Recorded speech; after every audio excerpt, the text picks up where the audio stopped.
Almost a decade earlier, a man with a .45-70 Marlin hunting rifle walked through the front doors of Avalon Hills Prep School. He didn't know that he was about to become a living symbol of the age of white men shooting into crowds.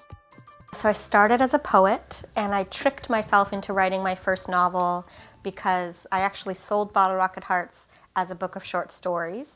And then one of the stories just kept getting longer and longer, and my editor said, why don't you just turn this into a novel? And I think if I had started out wanting to write a novel, I think I would have felt too intimidated. And so but what I found out during that process is that novel writing is really where I'm most comfortable.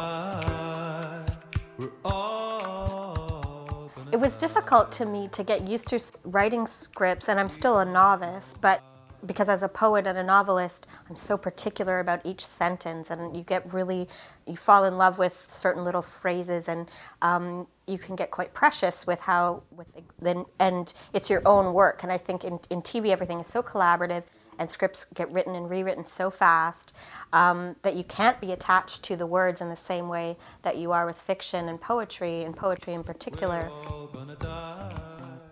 I used to say I wanted to write a coming-of-age novel for people who hate coming-of-age novels, like sort of break with the genre in some ways, and I did that by telling a very queer story, a very political story, but doing it that stayed true to the sense of a young girl growing independent with the background of a province trying to figure out who it is. So with Bottle Rocket Hearts and with Holding Still for as Long as Possible, my second novel, it was important to me to write about characters and people who aren't often reflected in culture.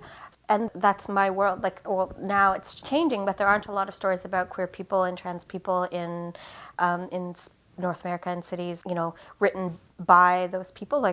And so it was important for me to sort of reflect my community in some way. But I learned something new with every novel, and sometimes I look back on Bottle Rocket Hearts and I cringe at certain phrases.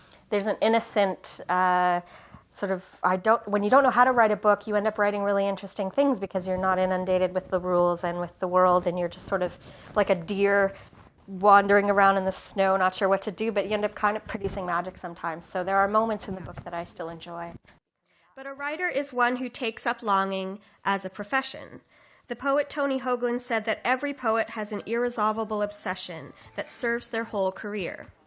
And I think that's true of every writer. There's an emotional question that can't ever be answered, and that's what drives their best work.